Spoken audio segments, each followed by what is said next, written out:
ओम नमः शिवाय। जय श्री कृष्णा, राधे राधे। आप सभी का ब्रज दर्शन ब्लॉग में स्वागत करती हूँ। जैसा कि सभी जानते ही हैं कि ज्येष्ठ अमावस यानी कि 6 जून को बेहद खास दिन है। उस दिन शनि जयंती है, तो शनि जयंती को हमको क्या करना चाहिए, शनिदेव को प्रसन्न करने के उपाय और शनिदेव की कथा, मैं सब आज इस वीडियो में आपके साथ साझा करूँगी। तो आप सब लोग अंत तक वीडियो को जरूर देखिएगा और वीडियो अगर पसंद आए तो अपने परिवारजनों मित्रजनों के साथ शेयर जरूर करना। कर्मफल और न्याय के देवता जैसे उपनामों से पुकारे जाने वाले शनिदेव का जन्म हिंदू कैलेंडर के तीसरे माह ज्येष्ठ की अमावस्या तिथि को हुआ था। इस वजह से ज्येष्ठ अमावस्या का दिन बेहद ही खास होता है। इस दिन नदी में स्नान करने के बाद पितरों के लिए तर्पण दान आदि करते हैं। इससे पुण्य की प्राप्ति भी होती है। लेकिन जेठ अमावस्या के दिन शनिदेव की पूजा करने से साढ़े साती, धैया, शनि की महादशा और शनि दोष से मिलने वाली पीड़ा एवं दुष्प्रभाव भी कम हो जाते हैं। तो इस बार की ज्येष्ठ अमावस्या 6 जून को पड़ रही है। 6 जून को शनिदेव अपने भक्तों के कष्ट हरेंगे। ज्येष्ठ की शनि अमावस्या तिथि को शनिदेव का जन्म उत्सव मनाया जाएगा। भक्तजनों, शनि जयंती के दिन आप सुबह में उठकर स्नान ध्यान से निर्वृत्त हो जाएं। उसके बाद शनि जयंती के लिए व्रत और पूजा का संकल्प ले सकते हैं। पूजा तो करनी ही चाहिए। इस दिन आप चाहें तो नीले या काले रंग के कपड़े भी पहन सकते हैं। उसके बाद शुभ समय शनिदेव के मंदिर जाएं। वहाँ पर शनि महाराज की पूजा विधि विधान से करें। एक बात का ध्यान जरूर रखें कि आप शनिदेव की आंखों को ना देखें। ऐसा इसलिए कहा जाता है कि शनिदेव की दृष्टि से सभी को बचना चाहिए। वैसे भी शनिदेव के जब भी दर्शन करें तो उनकी आंखों में कभी नहीं देखना चाहिए। हमेशा शनिदेव के चरणों में या साइड में खड़े होकर शनिदेव के दर्शन करने चाहिए। फिर आप शनिदेव को काले या नीले वस्त्र, शमी के फूल, पत्ते, नीले रंग के फूल, काले तिल, सरसों का तेल, मौसमी फल आदि अर्पित कर सकते हैं। अगर पूजा कर रहे हैं तो ये सब आप जरूर करें। शनि महाराज के लिए तिल या फिर सरसों के तेल का दीपक जलाएं।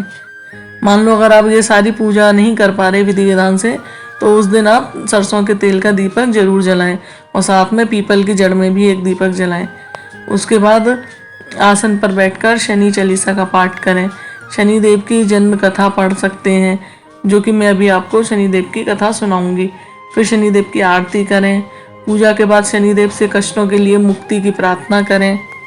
शनिदेव को प्रसन्न करने के लिए राजा दशरथ द्वारा रचित शनि स्तोत्र का पाठ भी कर सकते हैं। इस स्तोत्र का पाठ करने से शनिदेव अपने भक्तों की सभी मनोकामनाएं पूरी करते हैं और उन पर अपनी दया दृष्टि रखते हैं।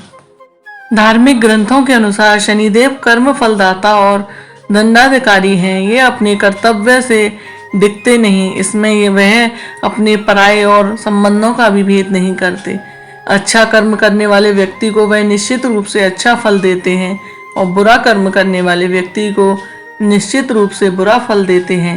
इसके अलावा ग्रह रूप में ये रंक को राजा और राजा को रंक भी बना देते हैं। पूजा पाठ भी अच्छा कार्य है। इसके कोई शक्ति शनिदेव की पूजा के रूप में अच्छा कार्य करता है तो शनिदेव उसका भी अच्छा फल देते हैं। इसके अलावा शनिदेव के जन्म कथा में उनके दायित्वों और कर्तव्य के प्रति निष्ठा, इसके साथ भी लोगों से इनकी अपेक्षा का संकेत मिलता है। इसके अलावा शनिदेव के व्यक्तित्व के विकास की झलक मिलती है। इसलिए शनिदेव की जन्म कथा सभी को पढ़नी और सुननी चाहिए। भगवान शनिदेव की जन्म कथा का धार्मिक ग्रंथों में अलग अलग वर्णन मिलता है। कुछ ग्रंथों में शनिदेव का जन्म ज्येष्ठ माह की अमावस्या के दिन, तो कुछ ग्रंथों में शनिदेव का जन्म भाद्रपद शनि अमावस्या के दिन मनाया जाता है। वहीं कैलेंडर में अंतर से दक्षिण भारत में यह वैशाख अमावस्या के दिन भी मनाया जाता है। कथा के अनुसार शनिदेव का जन्म ऋषि कश्यप के अभिभावकत्व यज्ञ से हुआ था। लेकिन स्कंद पुराण में शनिदेव के पिता का नाम सूर्य और माता का नाम छाया बताया गया है। शनिदेव की माता का नाम स्वर्णा भी बताया जाता है। आइए मैं सुनाती हूँ आपको शनिदेव की पूरी कथा।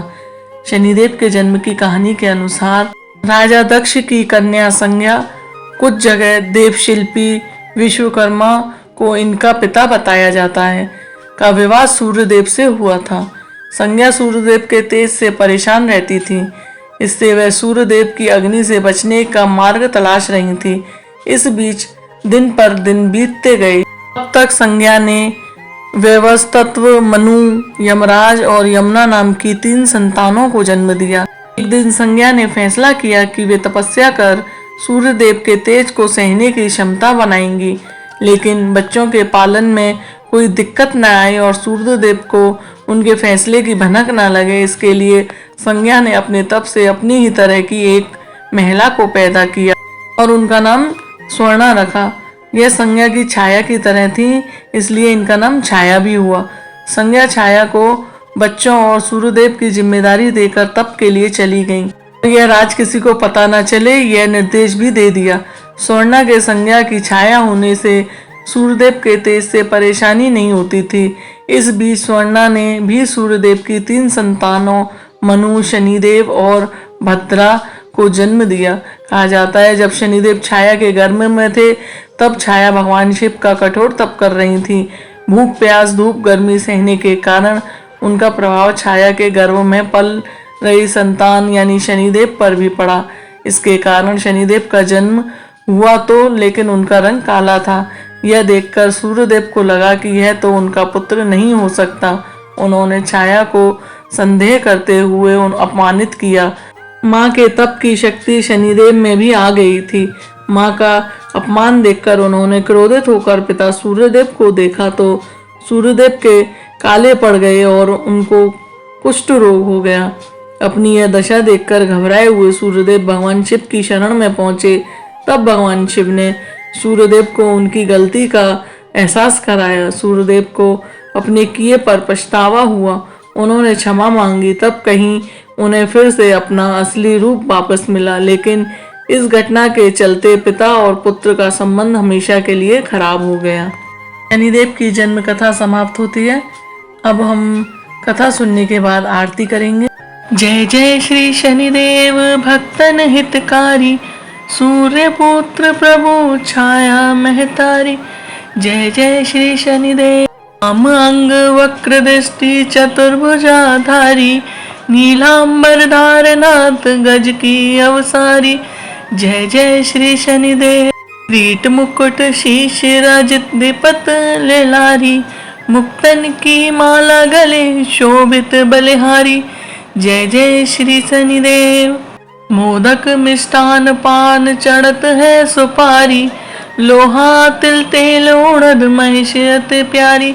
जय जय श्री शनिदेव जय जय श्री शनिदेव जय जय श्री शनिदेव जय जय श्री शनिदेव। देव दनुज ऋषि मुनि सुमरत नर नारी, विश्वनाथ धरत धन धारण है तुम्हारी। जय जय श्री शनिदेव भक्तन हितकारी, जय जय श्री शनिदेव भक्तन हितकारी। बोलो शनिदेव महाराज की जय। आप सभी भक्तजनों पर शनिदेव की कृपा बनी रहे। आप सभी भक्तजन शनि जयंती अच्छे से मनाएं। उम्मीद करती हूँ आप लोगों को आज की वीडियो ये जरूर पसंद आई होगी। अगर पसंद आई है तो आप कमेंट में शनिदेव अवश्य लिखें। मिलती हूँ और नई कथा कहानियों के साथ, नई जानकारियों के साथ। तब तक के लिए जय श्री कृष्णा, राधे राधे, ओम नमः शिवाय।